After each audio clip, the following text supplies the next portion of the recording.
Assalomu alaykum hammaga. Hech o'ylab ko'rganmisiz? IELTS Writing Task 1da examiner siz yozgan essayingizni qanday baholaydi? U o'z xohishiga qarab ball qo'ymaydi. Uni qo'lida rasmiy jadval bor. Bu narsa IELTS Band Descriptor deb nomlanadi. Va bugun men sizga shu jadvalni ochib, har bir ballni siri nimada ekanligini tushuntirib beraman. Lekin videoni o'tkazib olishga shoshilmang. Video oxirida sizni task 1ingizni mukammal va juda sizga foyda keltiradigan qilib tekshirib beradigan biz AI larda ishlatish uchun mo'ljallangan promptlarni beramiz. Mani ismim Firdavs. IELTSdan umumiy 6 marta 8,5, 3 marta writingdan 8 ballga erishganman. Shu tajribamdan kelib chiqib va rasmiy ma'lumotlardan foydalanib 6 dan 7 ga, 7 dan 8 ga writing task 1ni olib o'tish uchun aynan nimalarga e'tibor berish kerak va aslida ularga qanday ball qo'yilishini tushuntirib beraman. Examiner sizni writing task 1ingizni baholayotgan paytda 4 ta kriteriyadan foydalanadi. Bular task achievement, coherence cohesion, lexical resource va grammatical range and accuracy. Task achievement odatda sizga berilgan vazifani qanchalik to'liq va to'g'ri bajarishingizga qaraydi. Coherence cohesion esa gaplar va paragraflar o'rtasidagi mantiqiy va mantiqqa mos keladigan bog'lanishni tekshiradi. Lexical resource so'z boyligi va so'zlardan to'g'ri foydalanishingizni, grammatical range and accuracy esa grammatik strukturalar va ulardan qanchalik to'g'ri va keng foydalanishingizni baholaydi. Endi biz har bir kriteriya haqida gaplashamiz va aynan 6 va 8 oladigan essaylar nimalarga e'tibor beradi va nimalar qilishi kerakligini solishtirib ko'rib chiqamiz. Task achievementdan boshlaydigan bo'lsak, bu taskga qanchalik to'g'ri javob berganimizni tekshiradigan kriteriya bo'lagi bo'lib, bu yerda 6 olish uchun aytilishicha biz vazifalarga to'g'ri javob beramiz, formatni to'g'ri ishlatamiz, key featurelar, ya'ni ключевой joylarini yoritib bergan bo'lamiz. Va overviewga esa urinish bor, harakat qilingan, lekin ba'zi ma'lumotlar mavzuga aloqasi yo'q bo'lib qolishi mumkin yoki noto'g'ri, detallar yetishmagan holda yoki ortiqcha holatlarda report qilingan bo'lishi mumkin. Ya'ni bu yerda informatsiyada va informatsiyani to'g'riligida inconsistencylar bor. Ya'ni stabilni to'g'ri qilinmagan hamma narsa. Mana shu narsani bizga 6 oladigan task achievement aytib beryapti.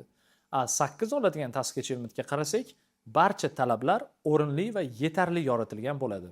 Asosiy xususiyatlarga mahorat bilan yondashilgan va chiroyli tanlangan, aniq ko'rsatilgan va misollar bilan kengaytirilgan bo'ladi. Faqatgina arzimagan tushib qolishlar bo'lishi mumkin va kichik xatolar bo'lishi mumkin.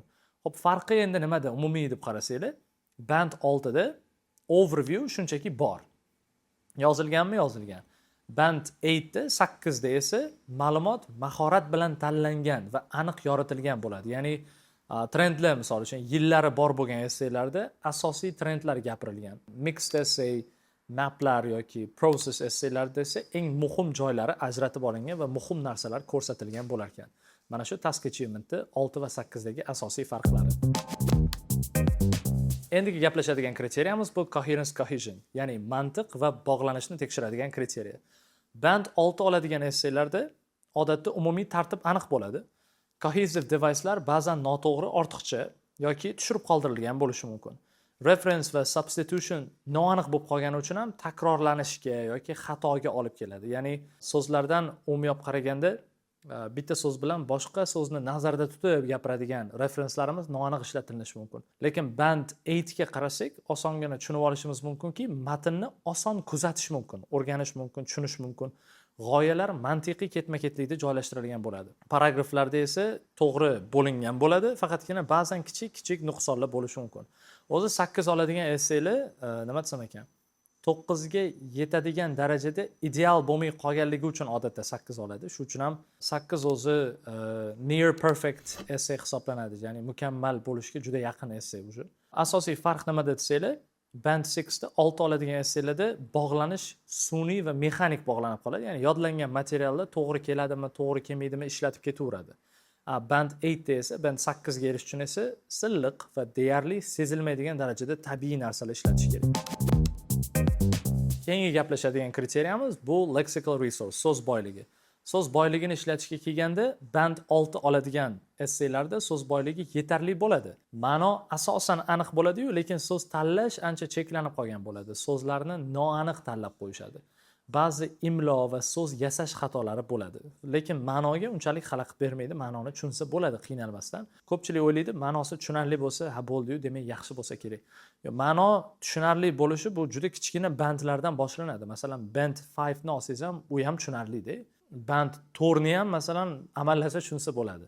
Ya'ni o'sha tushunarli bo'ldi-yu degan narsa essayni yaxshi yoki zo'r essay qilib qo'ymaydi. Chunki umumiy olganda har bitta band oladigan essay qaysidir ma'noda tushunarli o'zi. Band 8 oladigan lexical resource esa keng va ravon so'z boyligi, aniq ma'no uchun ishlatilgan bo'lishi kerak. Biz ko'proq qiyin so'zlardan, eng darajasi yuqori so'zlardan foydalanishimiz emas, to'g'ri joyda ishlatilgan va to'g'ri qilib ishlatilgan so'zlarni ishlatishimiz kerak. Masalan, idiomatik so'zlarni, kam uchraydigan so'zlarni o'rinli ishlatgan bo'lishimiz kerak. Ba'zan o'sha yuqorida aytilganidek arzimagan xatolar bo'lib turishi mumkin.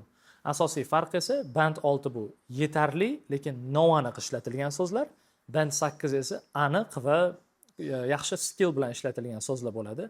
Murakkab so'z ko'payib ketsa emas, to'g'ri ishlatilsa ball ko'tariladi va 8 oladigan essaylar mana shu narsani juda tushunib, to'g'ri ishlatgan bo'ladi. Va navbatdagi gaplashadigan kriteriyamiz bu grammatical range va accuracy, ya'ni grammatikadan to'g'ri va keng foydalanish. Band 6 olish uchun yoki band 6 olmaslik uchun endi vaziyatga qaraysizlar. Oddiy va murakkab gaplarni aralashtirib ishlatishadi band 6 oladiganlar, lekin ularni vaziyatga moslashtirish juda cheklanib qoladi. Hamma vaziyatlarga ham tushavermaydi. Murakkab gaplar oddiy gaplashalik aniq emas. O'sha daraja oshgan sari tushunarsizlashib boraveradi. Grammatika, punktuatsiyada xatolar ko'p. To'g'ri, har doim ham xalaqit bermaydi bu tushunishga, lekin baribir o'shanaqa muammolar ko'p. Sal yuqoriroq darajaga chiqib yozmoqchi bo'lsa, o'sha bilinib qoladi, u yerda xatolar ko'payayotganligi. Band 8 da esa keng turdagi grammatika strukturalari ishlatilinadi va eng muhimi aniq ishlatilinadi. Gaplarning ko'pchiligi xatosiz, punktuatsiya yaxshi kontrol qilingan bo'ladi. So'zlar esa ba'zida tizimsiz xatoga uchrashi mumkin, lekin odatda tizimlashtirilgan, to'g'ri ishlatilgan bo'ladi. Asosiy farq nimada desangiz, band 6 da murakkab gaplarda xato ko'p, band 8 da esa gaplarni oddiysi ham, murakkabi ham xatolardan xoli. Ya'ni murakkab gap ishlatsa 8 oladi, ishlatmasa 6 oladi emas. 6 ham oddiy murakkab gaplar ishlatadi, 8 ham oddiy murakkab gaplar ishlatadi. Faqat 8 da 6 dan farqli ravishda murakkab gaplar qo'shilishni boshlaganda xatolar paydo bo'lishni boshlamaydi. Ular to'g'riligini saqlab qoladi va o'rinli ishlatilinishda davom etadi. O'shani hisobiga u yaxshi ballni saqlab qola oladi. Endi hamma narsani bitta gapga yig'adigan bo'lsak, eng asosiy farq nimada? Band 6 oladiganlarda yetarli, umumiy olganda aniq urinish bor bo'ladi, lekin aniqlik va mahorat yetishmaydi. Band 8 da esa mahoratli so'zlardan, grammatikalardan foydalanish, paragraflarga ajratish, gaplarni mantiqiy bog'lash, har taraflama ularda xatosiz va juda mos va to'g'ri ishlatilgan narsalar, gaplar strukturalari ko'p bo'ladi. Har bir tanlov qaysidir ma'noda ongli va aniq tanlangan tanlovlar bo'ladi 8 oladigan studentlarda. Band 6 da qotib qolgan studentlarda odatda overview bor, lekin kuchsiz va noto'g'ri bo'lishi mumkin. Linking wordlar yodlab olingan, mexanicheski ishlatilinadi. So'zni tanlash esa cheklanib qolgan bo'ladi, takrorlash ko'payib ketadi. Murakkab gap yozaman deb xato ko'p qilib qo'yishadi, detallarni noto'g'ri tanlaydi va kerakmas raqamlarni ham yozib tashlashadi. Mana shu 6 ni 6 da ushlab qoladigan eng yomon illatlar desak ham bo'ladi. 8 ni 8 ga ko'taradigan narsalar esa asosiy xususiyatlarni yaxshi tanlaydi. Hammasini emas, eng asosiylarini ajratib oladi. Bog'lanishni tabiiy qiladi. Reference, substitutionlarni to'g'ri ishlatadi. It, this, these'larni to'g'ri referencelar bera oladi. Aniq so'z va to'g'ri collocationlarni ishlatishadi.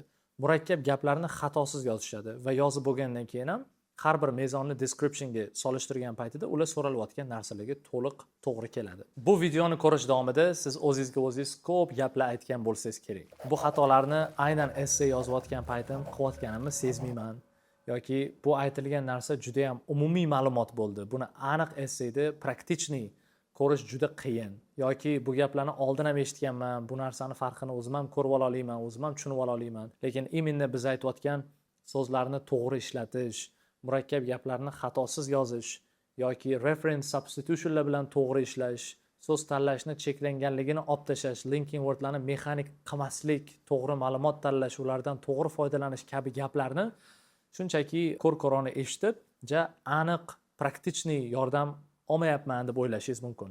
Lekin bu narsaga bizni juda bir chiroyli yechimimiz bor. Biz o'zimiz Resolve School jamoasi bilan juda ham yaxshi prompt tuzib chiqqanmiz. Bu har xil AI platformalariga kirib, o'zingiz yozgan essayingizni jo'natsangiz va biz sizga beradigan bepul promptni tashlasangiz, sizga prompt 15 xil bosqichda essengizni tekshirib, analiz qilib, aynan men hozirgacha gapirib kelgan 10 ga yaqin yoki 10 tadan ortiq bo'lgan 6 dagi esselar qotib qolishiga sabab bo'ladigan xatolarni va 8 dagi esselar 8 olishiga yordam beradigan narsalarni to'liq sizga tekshirib, analiz qilib tushuntirib beradi. Faqatgina o'sha 15 bosqichli tekshirishni o'qib, analiz qilib chiqsanglar, hammasi zo'r bo'ladi. Bu propni video opisaniyasida qoldirilgan Telegram kanalimizda olishingiz mumkin. Opisaniyaga tushasiz, kanalimiz linkini topasiz va o'sha link bilan Telegram kanalimizga o'tasiz va u yerda prompt qoldirilgan bo'ladi. Agar prompt va video sizga manfaatli bo'lgan bo'lsa, yordami tekkan bo'lsa, albatta like bosing, kommentariy qoldiring va kanalimizga obuna bo'lishni unutmang.